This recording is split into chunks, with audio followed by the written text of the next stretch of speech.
So let's just sit back and watch it for a second. Smoke detector's already activated. That's why you need a smoke alarm. And there's really not hardly any visible smoke in the room yet, right? So smoke detectors are good because they're supposed to alert you in the incipient stage of the fire. Now, obviously, a little bit more of the paper is starting to go off in the trash can. That heat transfer should be starting to go up, right? Again, it's not hot here. It's not really hot here, but right here, there's some air currents going up. Wind is, you can feel the air moving up. So as we start to get a little bit of that heat transferring to the other surfaces, other bits of fuel, fire's going to start growing. But we've got some other things going on in the room that are going to add to that. Like obviously, that's a plastic trash can. What's plastic made out of? Petroleum.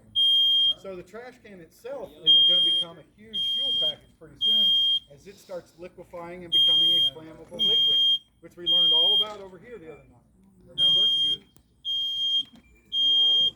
Now, the couple of unknowns that we have, again, we got these sheets from the dollar store. We don't really know what quality they are. Higher quality sheets, like some of the fire prevention measures we were talking about earlier, higher quality sheets do have some flame retardant in them.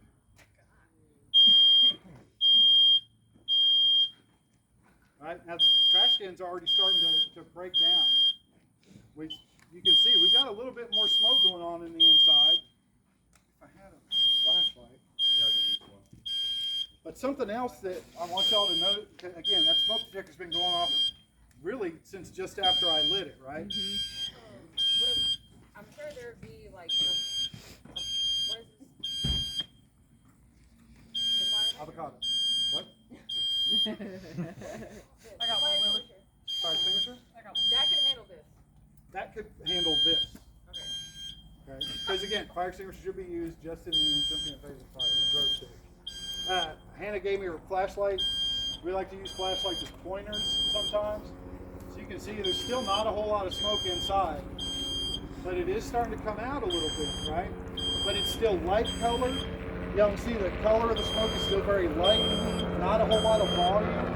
So our volume, velocity, density, and color doesn't have a lot of energy yet. Doesn't have a whole lot of color in it yet. There's a chance our trash can might go out before the rest of the fuel gets going. But let's see. It might be a little slower than we wanted. But our wooden desk might be getting ready. But even so, up top, there's enough smoke in there to be a problem already.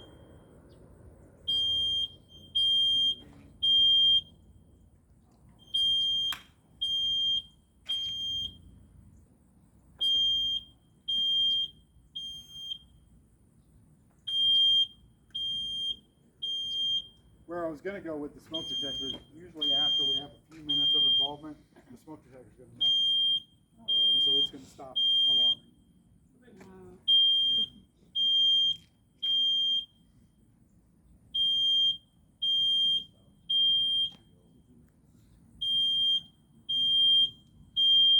Richard, what's my usual flashover time?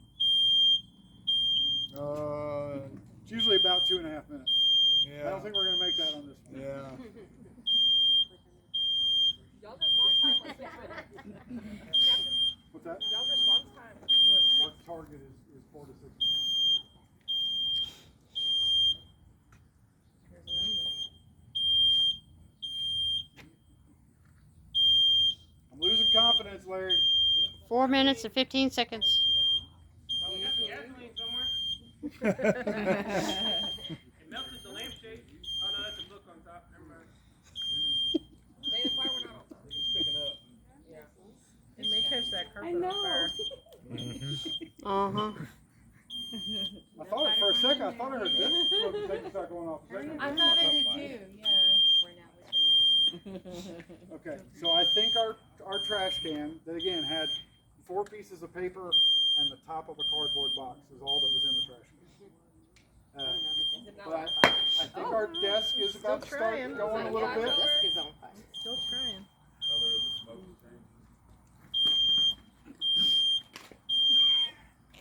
is still pretty light, but it's getting a little bit of color in it. Still not very energetic. Doesn't have a lot of volume. Doesn't have a lot of density. It's still very wispy. So our surfaces are still absorbing heat at this point.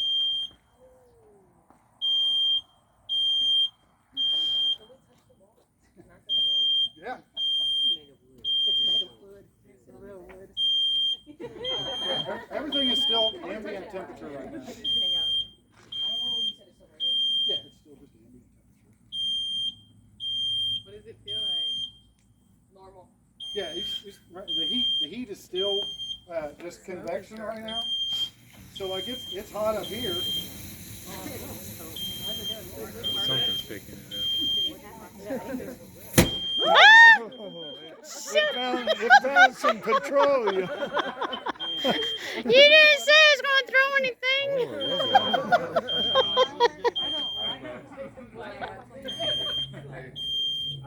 That was something that It's all about a show, Jack. that was something that either Larry or Willie Joe put in there. But so again, we just have a little bit of involvement now, right? It's not much bigger, but look at the smoke difference. Yeah. Right? If we're looking at the volume, velocity, density, and color. Volume is picked up. The velocity of it is starting to get a little bit faster. Doing it again. So it's That's gotta be the other smoke detector. Oh. Okay, y'all got fireworks in there. That's batteries for that old smoke Yeah, detector. that's the bad smoke. Those are lithium batteries. Ah, okay. okay. So our desk is starting to heat up a little bit now. Really good. I'm trying to build a fire for you. Our surfaces are going a little bit better. But again, look at the smoke that we've got now. We've got a lot more density, a lot more volume up top. Oh, The yeah. color is starting to turn a little darker. And you can see as it's rolling out, it's got a lot more energy in it. So as our surfaces start heating up, we start getting more heat transfer on the inside. We're going to get a little bit more involvement. What we probably have up top, though, is we've probably got about 175, 200 degrees up at the ceiling. We're still just ambient temperature down here on the ground, but that temperature is going to start pushing down eventually, where we probably will have, 130 or so at the ground, but then 1500 at the ceiling. So the difference between here and here might be 400 or 500 degrees, and that's why we're trying to tell everybody to stay low, down where there's still breathable air down on the bottom, and the temperature isn't going to scorch your lungs and kill you. Mm.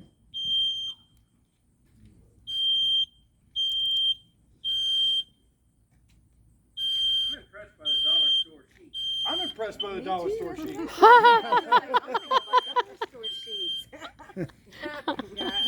We know where to buy our sheets at now.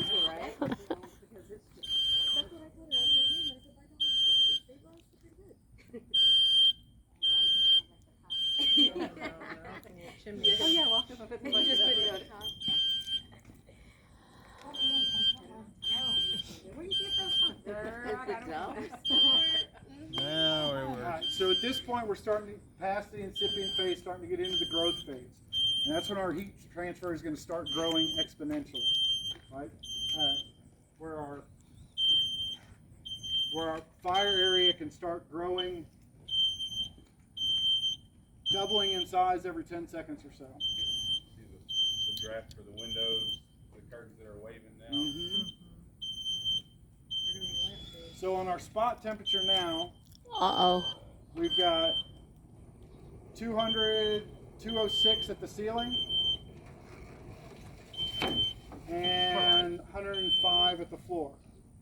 Okay, if we start looking at this behaving, it's coming out with a lot more velocity, it's a lot more density, it's a lot darker in color. You can buy and bring the marshmallows. You can see the air currents on the inside are going to Oh, wow. pushing that fire around. Look at that smoke. If you look, smoke detector's about to fail. Oh, And what you should start That is seeing, a you guys all scary move sound. this way. Mm. All right, look at the smoke layer that's in the back. The smoke is getting down to what we'd call a 50% neutral plane. Crazy how this is where there's as much energy coming out as there is going in. That's a perfect condition for a flashover. What you should start seeing at the ceiling any second is getting some smoke ignition. Oh, back there in the back. See it? Oh wow, yeah. Right, that's where we're starting to get that smoke ignition. Now that heat transfer is going to become radiant. And the heat transfer is going to start pushing out. See the smoke's on fire now? That's going to start. Wow. Now the carpet's starting to off gas and starting to burn. So the heat now is radiant heat. Hannah, with a straight stream, will you give me 1 second at the ceiling? I just want y'all to see just a little bit of knockdown of what about 1 gallon of water will do. Like in the middle on the ceiling.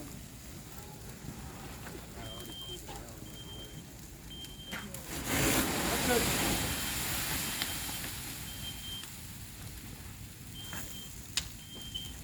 The other stuff's going to go off. So y'all can feel that radiant heat now, right? That heat transfer is not just going straight up.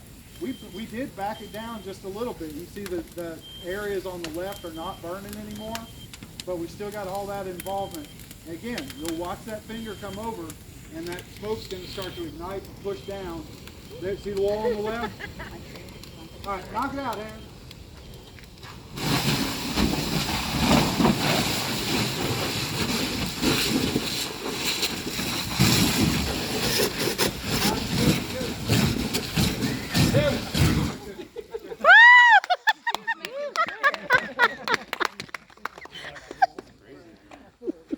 That was fast though. It was hot, but that was fast. I mean, Plastic cup is hot.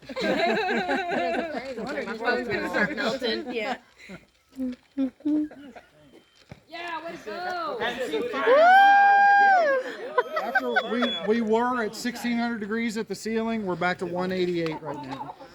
But you can see, so again, the same smoke reading, even after we've had extinguishment, is if we're looking at the same thing, the volume, velocity, density, and color, most of this is steam, right, from the water that Hannah put in there. She flowed for about, I'm going to say 5 to 10 seconds, right, at 135 gallons a minute. So, Do you mind putting the flashlight in there so I can take a picture? So are those white marks? Is that like her stream? Like kind of. yeah, Some of it is. some of it is, some Pushing is the the burn seam. pattern. And if you'll just lob a little, like try not to push anything off, but just kind of knock our desk out enough to where we're not smoking anymore, because they're going to show us some burn patterns and stuff. So there's still smoke. That means there's still fire. Potential. So smoke is a byproduct of fire, right? So it's unburned fuel. So as those chemicals in whatever surface, as they heat up, they off gas, and that off gas is what sets it on fire. So That's good. yeah. So all smoke is a byproduct, right? Okay. All right. Larry, you want to go for a few minutes? Huh? Tell them what you're looking at. Oh, what? Willie Fire talked to him. cause? Nope, it's all you.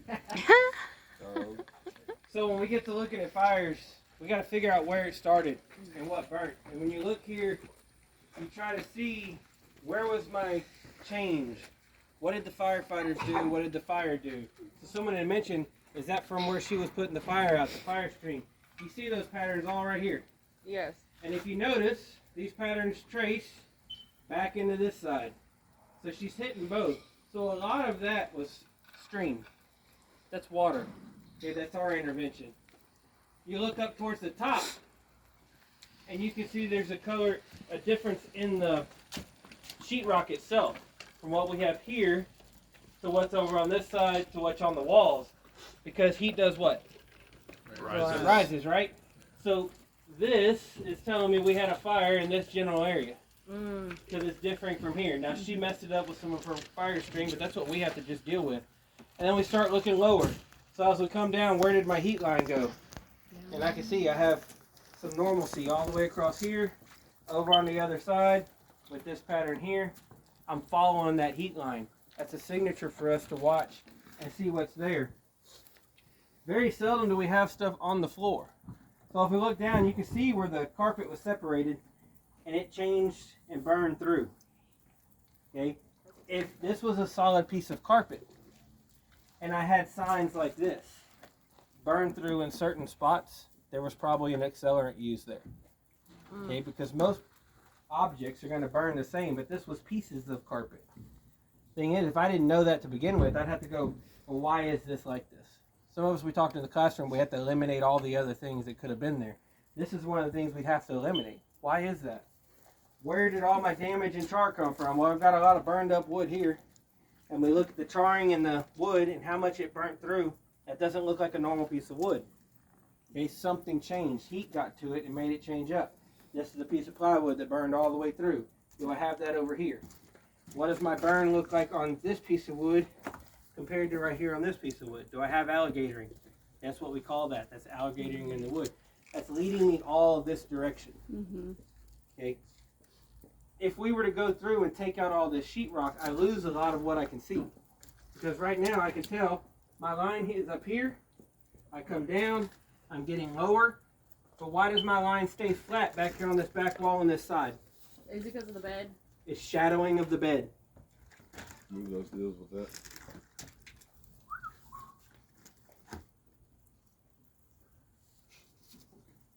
Just that small picture protected that wall right behind it. Protected right here. Okay, if that would have been a thicker or a solid piece of wood or a mirror, it would not have done that. But what is this one telling me? Okay, it's protected here, That it was going up. but I've got burn on this side. Okay, I had a lot of heat that was coming in from a lower angle. This heat over here, did it come in below or did it roll in from the top? From the top. It rolled in from the top. Oh, What? oh snap. Okay, Okay. so pretty cool those two are there to give you that. And then we keep going around the room. I'm following my burn line. Now my burn line is all the way down with the bed, and I'm dropping down lower. All the way to here. And then it goes to the floor. And then I have a gap. But what does this look like? If you look at this, and you look at the wall, come around to this side. If you can't see it, come around, look closer. You'll see the outline of that solid piece of 2x4 from the pallet that was sitting there. That gives me a sign of where fire could have been. Was it hotter here or here? There. Or was it hotter on this side or this side? Okay. Did this change colors or was this protected? Protected. Okay. This changed colors. It did.